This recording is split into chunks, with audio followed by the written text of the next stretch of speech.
doing well and having and staying home and being safe and staying healthy. As always, if you need anything, the Palestinian American Community Center is here for you. Today, specifically, we're going to do things a little bit different than we have in the past weeks. We're going to focus on civic engagement on two fronts. So the first front, we're going to talk about the census, which is al-ihsa, al-ta'dad. And then on the second front, we're going to talk about mail-in ballot. Everyone should have received them to their homes if you have an election coming up. And we're going to talk about how you do that and what you need to do. So to start off, Abdullah Hassan, who works for the U.S. Census Bureau, is going to be starting off and talking about the census. And then we're going to take some questions and answers. And then we'll switch to Tala Ismail, who is our very own civic engagement coordinator. And we're going to talk about the mail-in ballot, and then we'll open it up to general questions. So without further ado, Abdullah, the floor is yours. Okay, I'll just briefly mention some basic information about the census. The census, of course, happens once every 10 years. It's, of course, extremely important. But the U.S. Census Bureau conducts the decennial census, but it also does a lot of different surveys, plus the economic census and the census of government that happens every 5 years. So there's the American Community Survey, the Current Population Survey, the American Housing Survey. We want people to know that the census is very important. And some people said, I've already filled out the census last year. And so it probably was not the census that they filled out, but was some other U.S. Census Bureau survey that they completed. So it's important for everyone to complete the census, and it's only 10 questions. It's, of course, mandated by the Constitution, Article 1, Section 2 of the Constitution. This year, the U.S. Census is counting around 330 million people in 140 million household units.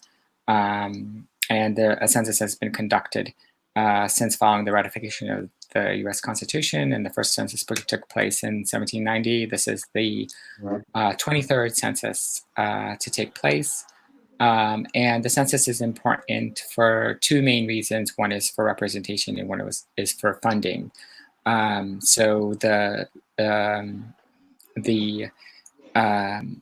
census determines the number of representatives each state gets in the House of Representatives. And that number changes following each census.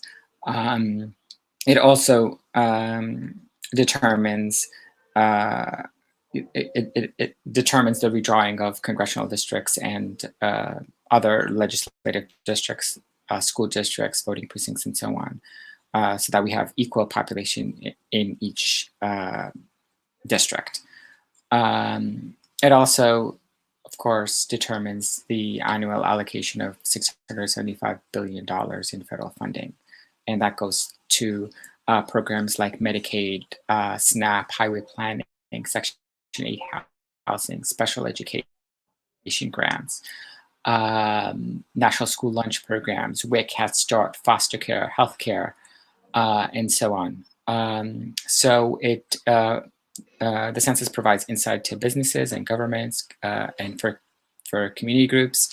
So census data is publicly available, but none people's private information is not publicly available. So people's names or addresses, only statistical information is released.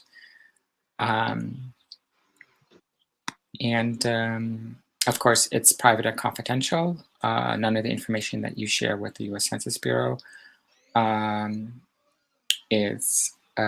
be shared with anyone else. And that includes other federal agencies. That includes ICE, the FBI, the CIA.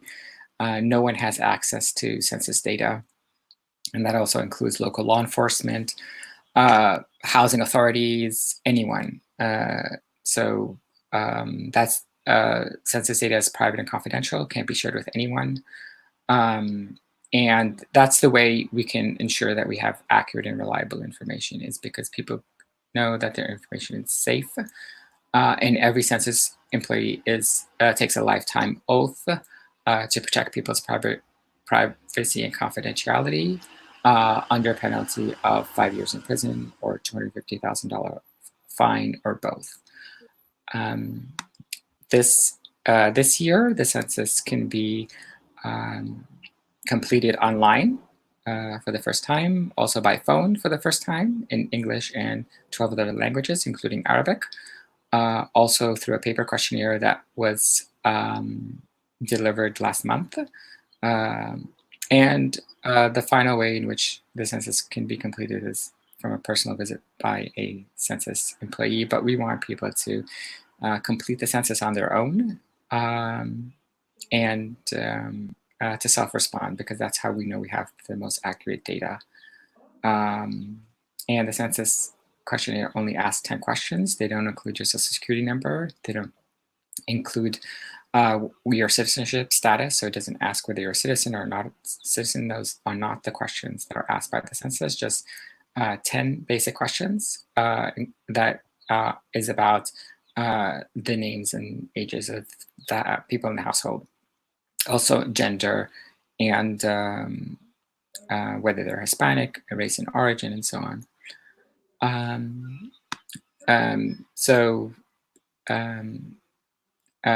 Of course, people can complete the census in English and 12 other languages. They include Arabic. So, people can go to 2020census.gov or my2020census.gov and complete the census in Arabic if they choose. There's also, they can also complete it by phone in Arabic as well.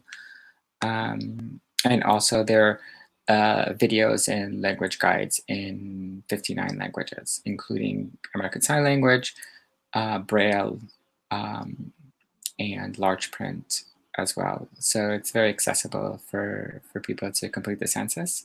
And each of those languages has their own website. So the website in Arabic is 2020census.gov/AR. In Urdu, it's 2020census.gov/UR, and so on.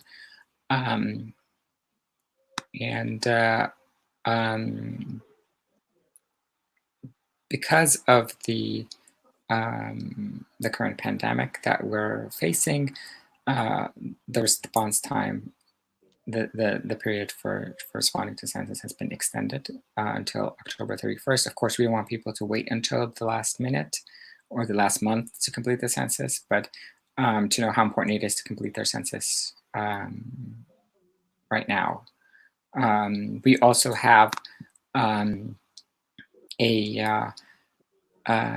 online map, a response rate map, that's available at 2020census.gov/response-rate. And it lets us know how each area and each section of the country and each congressional district, each census tract is faring in terms of response rate. So it's a really good tool to know where we need to do more work, where we need to do more outreach to communities. So it gives us a chance to know how well we're doing in terms of response rates, and also where we need to focus more attention.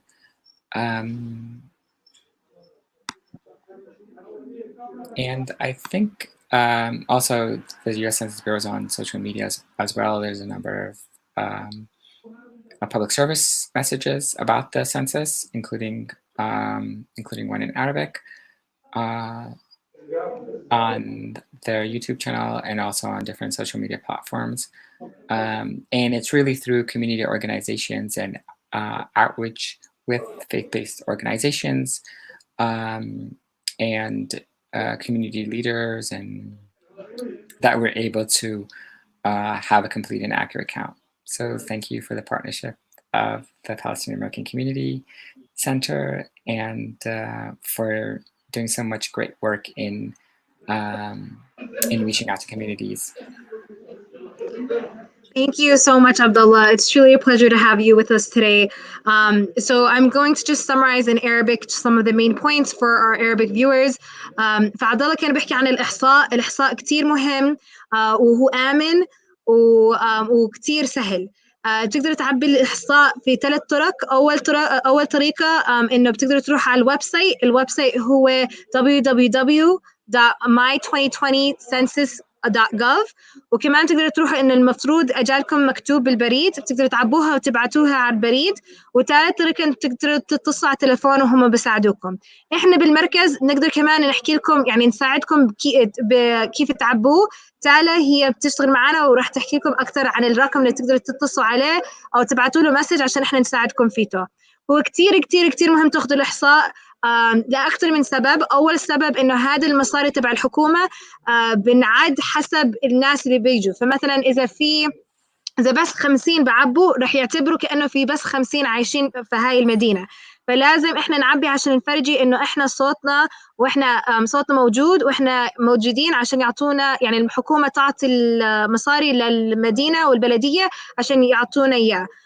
الإشي الثاني إنه كمان في الكونغرس في المقاعد بالكونغرس في 2010 راح علينا مقعد بالكونغرس عشان الناس ما عدوا، يعني كل الناس ما عبوا الإحصاء وما عبوا التعداد. فكتير كتير مهم عشان يجي لنا أكتر مقاعد أو نرجع المقاعد وما ينقص علينا نعبي الإحصاء. وثالث إشي عشان إحنا كعرب لازم نعبي الإحصاء عشان إحنا دائما نحكي إن إحنا موجودين بس ما في أي معلومات عنا وما في أي أرقام عنا. فهذا كتير مهم عشان يعبوه ويعرفوا إنه مثلا في ما أعرفش 5000 عربي هون أو يعني الأرقام. عشان هلأ ما في، إحنا كنا بعتبرونا يعني تحت البيض، يعني بس بعتبرونا بيض، فإحنا بدنا نفرجيهم إن إحنا هون. ففي السنسس نفسه في محل بتقدر تعبيه وانت يعني انت حط كيف انت بتعتبر حالك، بتعتبر حالك فلسطيني، مصري، سوري، عربي، اللي انت بتعتبر حالك عبيه وانت عبيه كيف انت بترتاح. فإذا عندكم أي أسئلة تالا رح تحكي لكم شوي عن كيف تعبوا السنسس، يعني كيف تتصلوا علينا. ورقم تليفون المركز تحت، تقدروا تتصلوا علينا بأي وقت وإحنا بنقدر نساعدكم. So with that, that was a basic summary of what Abdullah said in Arabic. If anyone has any questions, please make sure to put it in our comment box. We're gonna right now switch to Tala, and then we'll open it up to general questions. So Tala is our civic engagement coordinator. We're very lucky to have her as part of our PAC family. She's been mainly working on the census this year and trying to make sure that our voice gets out and our count gets out. And without further ado, Tala, the floor is yours. So before I go into focusing on the mail-in ballots, I just want to reiterate what Rania was saying. We do have a hotline for the census, and the phone number is 973-963-7267. You can text this number at any time, and the resources are available in Arabic and English, so send us any of your questions in either language and we'll be able to assist you. So I will start talking about mail-in ballots now. And okay. Can you guys see it on the screen? We can see it now. Okay, cool. So the census has taken so much of the attention for civic engagement, but I think it's really important to mention that elections are going on all around us all the time. So this year are the primary elections for the presidential candidates, which in New Jersey will be in July, on July 7th. It was pushed back due to the COVID crisis. And currently, in our local community in Passaic County, the Patterson elections for local government are on May 12th.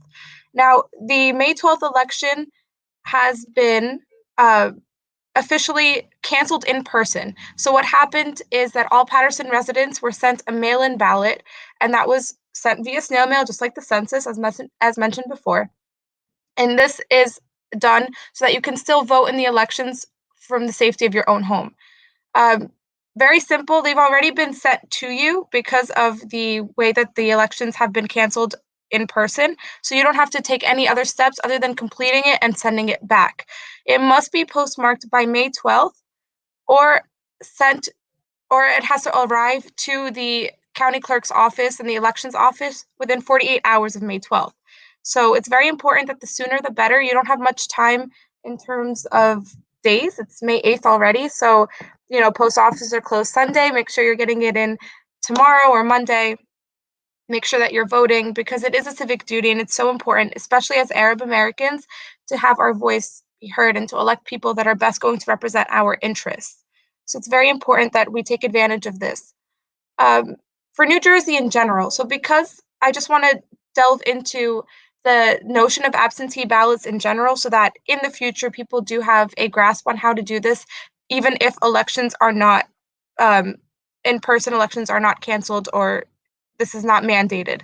So, as I said earlier, the New Jersey primary elections are on July 7th. The primary elections are really to determine presidential candidates for the presidential elections in the fall.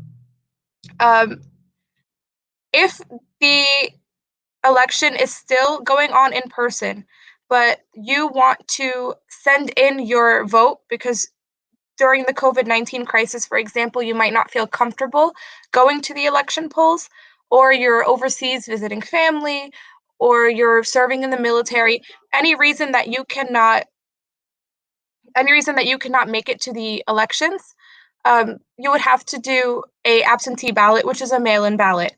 Now, to access this on any other normal day, you'd have to register to receive the mail-in ballot via the county clerk's office. So if you're living in Passaic County, for example, you would have to go either to the county clerk office in Passaic, which is actually located, of Passaic County, which is located in Paterson, and you would have to request a mail-in ballot form to be sent to your house. You would fill out a form in person and in black or blue ink only, and you would have to sign it there.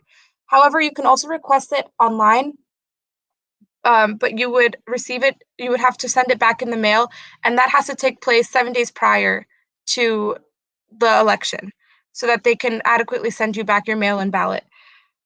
When you do this, you have to keep in mind that registering once for a mail-in ballot does not mean that you will get a mail-in ballot for every election. You must re-register for every election unless you specify the first time that you would like this to be the way you vote moving forward. It's also very important to note that if you do vote via mail-in ballot, you cannot go vote in person on election day. You only get one vote. So if you're sending in your mail-in ballot, do not go to the election polls during elections. However, if you were sent a mail-in ballot, but you did not complete it or fill it out, then you are able to go to the election polls. You would not be able to vote in the digital polls, but you would be able to vote in person. But again, that's only if you did not submit your mail-in ballot. So you only get to vote once, regardless, whether it's by mail or in person. Just remember that. Completing your form is pretty self-explanatory as the form itself comes with step-by-step. So I'm just going to pull up this. So you'll receive instructions with your ballot when your ballot arrives in the mail. They do this to make it very accessible to anybody. It's so that anybody can vote. You'll select your candidates by shading in a small bubble next to his or her name. You must use blue or black pen only to complete the ballot. So no pencil, please. Make sure that it's black or blue ink, and that's the only way it'll be counted.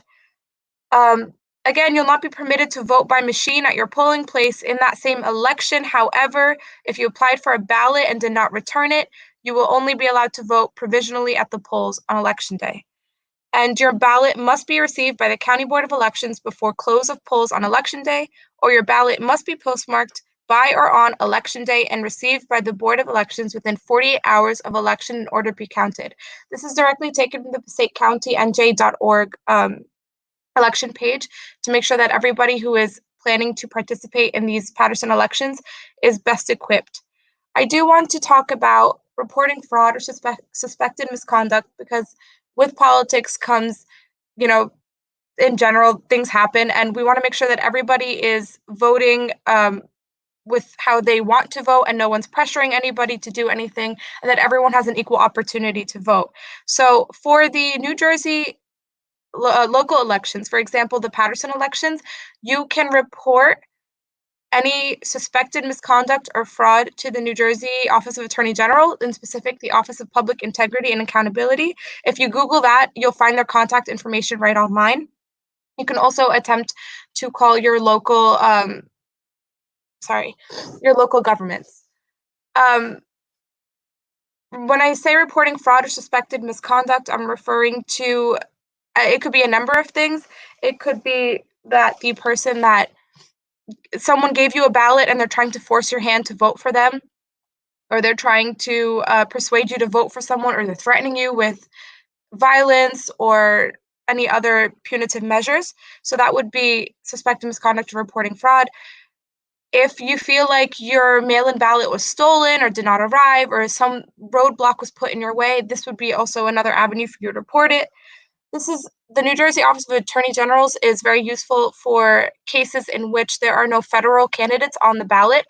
If there are federal candidates on the ballot, which will be true for the July 7th primary of New Jersey, in New Jersey, you will have to go to the Department of Justice on a federal level. So the Attorney General on the federal level to report the suspected misconduct or fraud. And you would do so by going to that link that I've provided in the slideshow, www.justice.gov/crt/complaint/vote intake/index.php. And there's actually an online form where you can fill in your information and talk about what went on.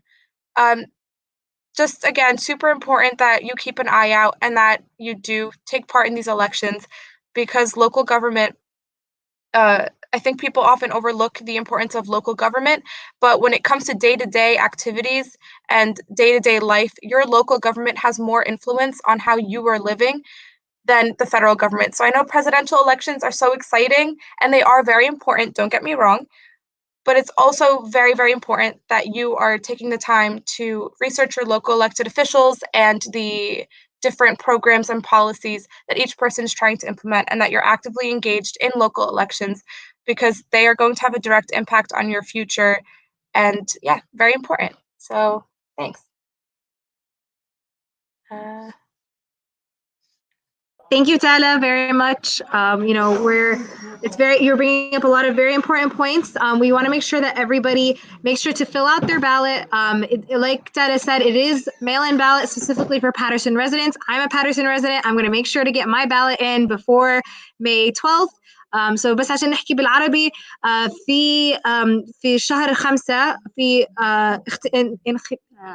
انتخابات انتخابات وراح يكون الموعد الانتخابات بيكون 12/5. بس عشان احنا كل الانتخابات في المحل اللي عادة بتروح عليه مكنسل مسكر، يعني كل شيء مسكر، فهم بعتوا لك بالبريد مكتوب انك لازم انت تعبيه وتبعته بالبريد. لازم تبعته بالبريد قبل 12/5، يعني قبل يوم الثلاث. فهو لازم يكون مكتوب انك بعته قبل 12/5 او انك بعتت للاوفيس تبع الكليرك قبل 12/5 عشان ينعاد. فهذا كتير كتير مهم. كيف ما تالا حكت انه هذا اهم شوي مرات من الانتخابات الرئيسية، عشان انه هذا بكون عنده اكثر اثر عليك وعلى حياتك، عشان انت يعني مثلا زي الكونسلمان او المير، يعني هم اللي بيكونوا اكثر بيشتغلوا معك وبعرفوا كل تفاصيل، يعني كيف بلديتك وكيف كل شيء. فنرجو من الجميع ان يعملوا انتخابات ويصوتوا بالانتخابات. كيف حكينا لهم انه ما في تصويت، يعني لازم تروحوا تعبوا هذا وبتبعتوه بالبريد. إذا عندكم أي أسئلة يعني كيف تعبوا، كمان مرة اتصلوا فينا، رقم المركز تحت 973-253-6145 وبنساعدكم نحكي لكم كيف. فكتير كتير مهم إن الجميع يصوتوا قبل يعني يصوتوا يوم الاثنين، عشان بكرة أو يوم الاثنين، عشان يوم الأحد البريد بيكون مسكر وما حدا بيجي بياخذ البريد. So please, everyone, make sure you vote before May 12th. It's very, very important. Like Dada said, either Saturday or Monday, put in your votes on Sunday, but the mail, obviously the post office is closed, and you need to make sure it's postmarked, which means it needs to have been received by then. So with that, please, if anyone has any questions, please put it in the comment box so that we can ask them. In the meantime, I would like to ask Abdullah, who has access to the census data?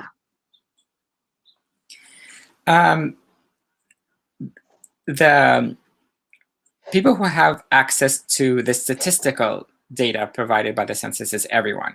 Everyone has access to the census data, but people's private information that they submit to the census is private and confidential. So their names, their date of births, their addresses, all that is private and confidential. So the only information that is publicly available is statistical information, and it's released based on census tract.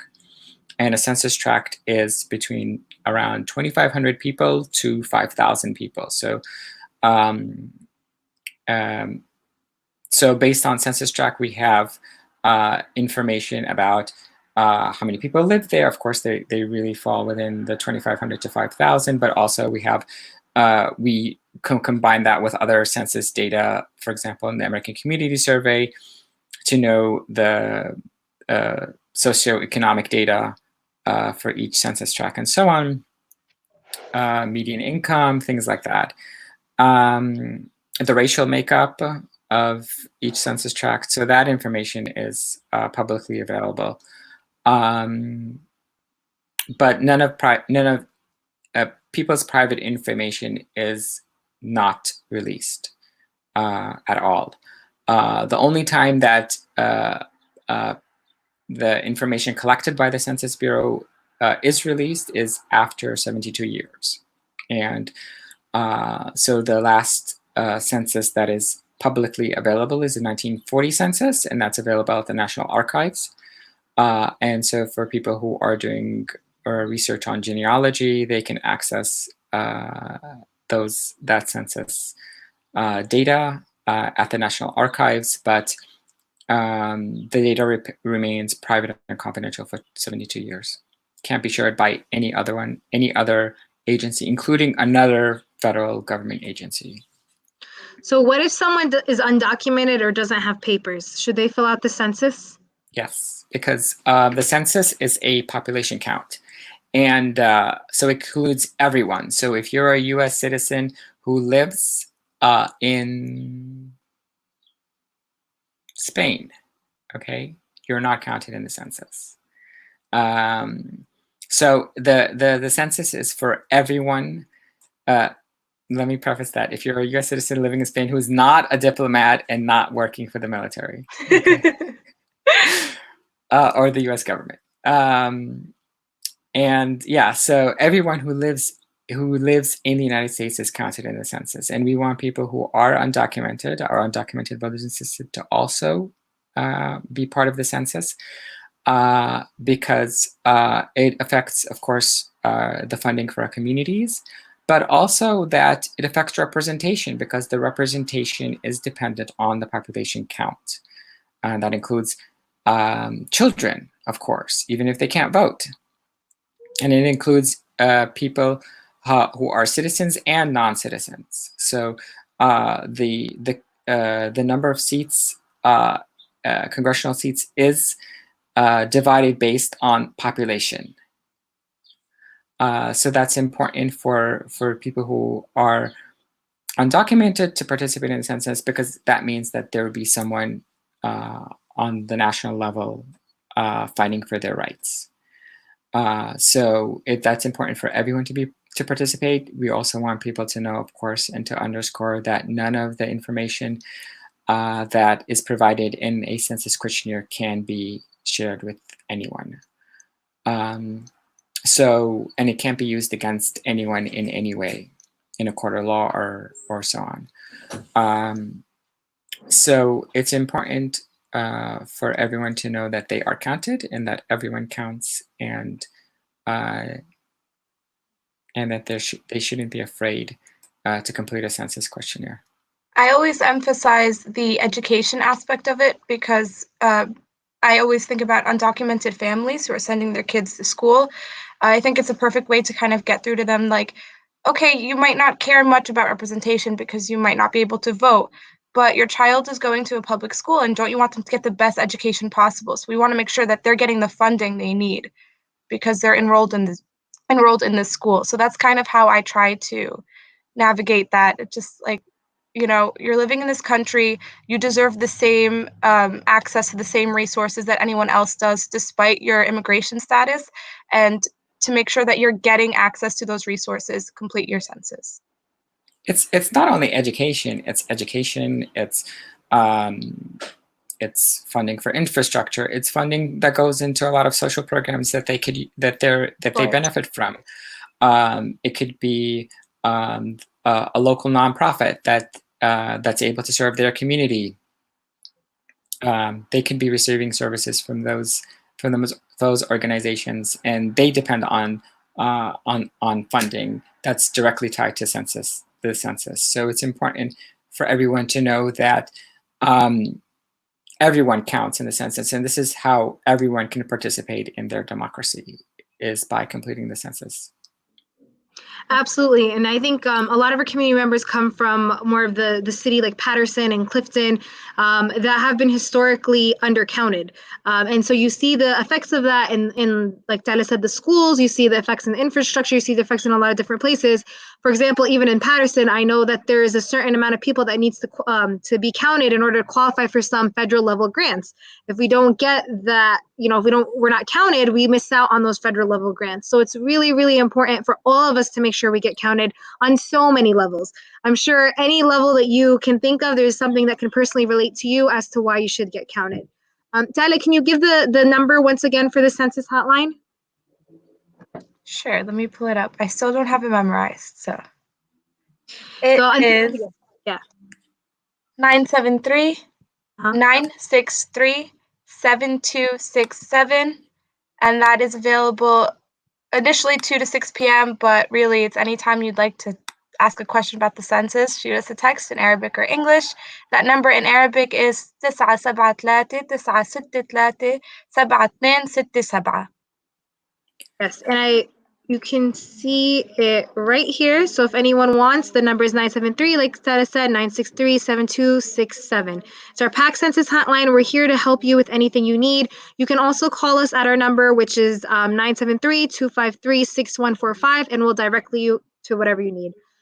So with that, any final words, Stella and Abdullah, before we end? I just want to say, if you guys also have any questions about the mail-in ballots, feel free to use the census hotline. Any election-related questions, feel free to contact us as well. Yes, and please make sure to put in your vote. It is very, very important, especially with local elections. I know sometimes we undermine their importance, but they're very, very important. Abdullah, any final words? The final words are that the census is safe, easy, and important. We want everyone to participate in the census, to know how important it is to their communities. Also that they can respond to the census in Arabic by phone, and the number is 844-416-2020. They can also respond online at 2020census.gov. And the Palestinian American Community Center is there to help them with any questions. And they can reach out to Rania or Tala or me if they have any questions about the census. And it's the most fundamental way we can participate in our democracy and in how we're governed. So, and you only get one chance every decade to make sure that everyone's counted. So we don't want to miss this opportunity. Yes, absolutely. And you have to also think about it, especially with the younger kids, because they tend to be undercounted, that sometimes they think, oh, this baby was just born, maybe I don't count them. But this child, the next time they do the census, will be 10, if not older. So please make sure to count everybody, so the elder people who are living in your homes, the younger kids that are living in your homes, anyone who's living in your home, please make sure to get them counted. And with that, I really want to sincerely thank Abdullah for your time, for talking to us. Again, Abdullah is here as a resource for us. And Tala, thank you again for always being amazing. Our civic engagement coordinator, who's also an amazing resource for us all to use. So thank you very much. I hope everyone stays safe, stay healthy, stay home. And if you have any questions, please message us, call us. We're here to help in any way possible. And don't forget about our different series that we have. We have Palestine Mondays, How to Tuesdays, Wednesday workshops, Game Night Thursdays, Community Check-in Fridays, Serene Saturdays, and Reading Challenge Sundays. So thank you very much. We have a lot of different events, and we also have homework help where we're helping people with their homework online, any e-learning that they need. Just reach out to us, and we're more than happy to help in any way that we can. So thank you very much. Stay safe. Have a great night.